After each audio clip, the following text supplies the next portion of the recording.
Hello, and welcome to another Short Puppet review, where I'm going to do the reviews next to the Christmas tree until RJ realizes she needs to put away the decorations.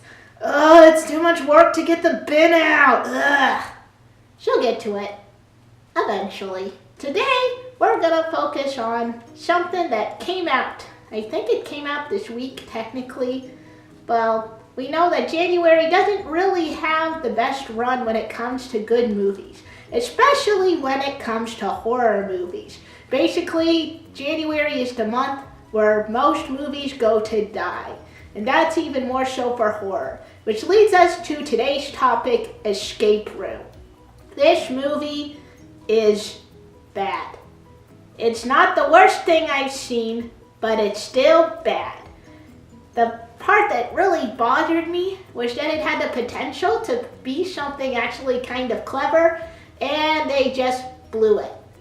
It's amazing how bad they blew it, and I'm going to explain why. So the basic premise is what they show in the trailer. You got these group of people, I can't remember if there's 5 or 6 of them, and they all get this mysterious card to go to this special escape room. And right off the bat, it's called Minish escape rooms, like Minish, like the labyrinth myth from Greek mythology with the giant minotaur in the middle that kills people. And if you don't know the Greek myth, basically every year they would send these young women into the labyrinth, and young women and young men. They'd send a group of young people into the labyrinth to basically die by the minotaur. And this escape room is named after that. Right there, they should know it's not going to end well, but they don't, because they slapped on that good old "we'll give you money if you win" thing, and that always brings people in, apparently. Why does it always come down to money? Really, the film just focuses on 3 specific characters, because they're the ones that we see get the boxes and try to figure them out. So even after we meet the others, we know they're probably going to die because they weren't introduced in the first half of the film or the first third of the film. And it kind of feels a little draggy at the beginning getting introduced to these characters. We got a lot of telling about all of these backgrounds and why they decide to do this.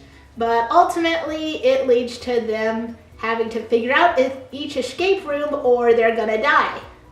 And each escape room is related to each person and another previous near-death experience that they had in the past, where technically this big horrific thing happened and they were the only ones to come out alive from it. And now this company has put them all together to basically find out, out of all these people that survived when they shouldn't have, who would survive the hardest, as if luck was the factor of why they survived and not, brains or smarts or just the physics and stuff.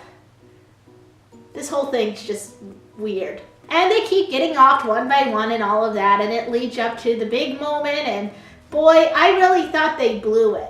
First of all, you have what's technically kind of one of the main characters is this shy girl. She's really smart with, what's it called?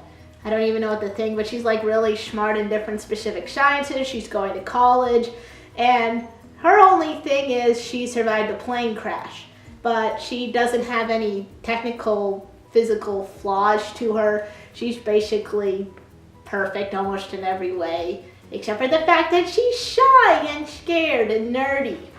So when she got quote unquote killed in one of the rooms, along with another guy, you could kind of tell right off the bat she was going to come back. And I was thinking of all these crazy ideas that it could happen, but no, they went with probably the least interesting idea, where she somehow survived the room and then gets out and fights the people that have made this whole thing, and she also helps save the guy who is a real mesh in there, but ultimately wins the game just kind of on accident. But they were going to kill him anyway, because that's apparently what they're paid to do. This whole company is paid by all these wealthy rich people to kill off lucky people to see who would survive, like a gladiator style thing. Yeah, we haven't even gotten to the bad part yet, folks.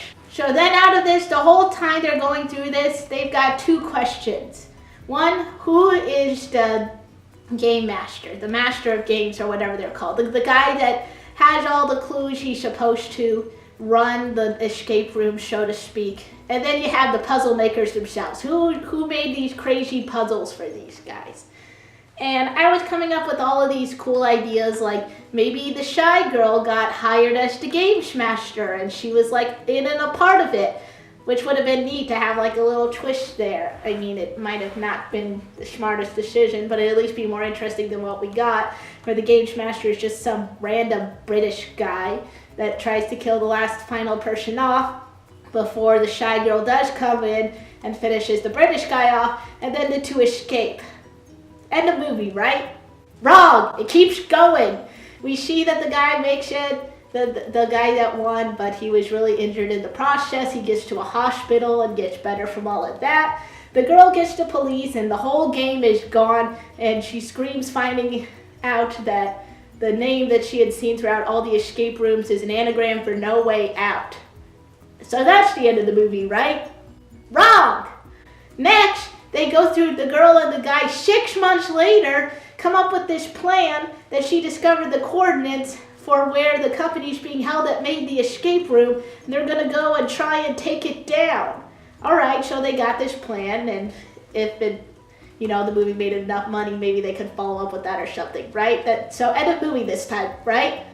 No. Next, we get this whole fake out scene of this plane accident related to the escape rooms that the company is testing to use on these main characters when they get on their plane to go find the company.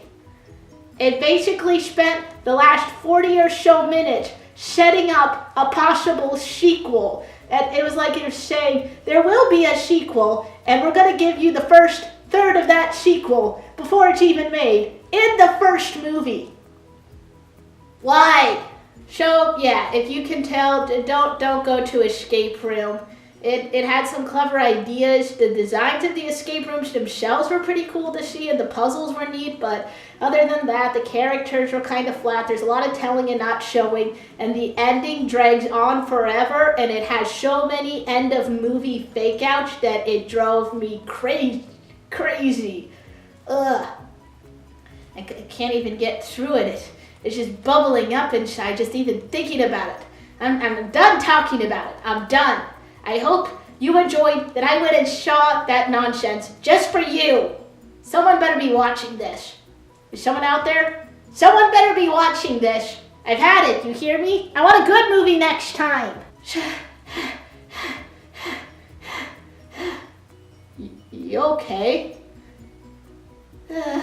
Yes. Do you want some mangoes or something? Yeah. Can you do the outro real quick? Okay. Well, if you liked this, make sure to put a pause up and press that like button. And don't forget to comment and subscribe as well. Please let me know of something that's coming out this month that would be hopefully more interesting to see than Escape Room. All right, I'll take that mango now. Okay, anything else?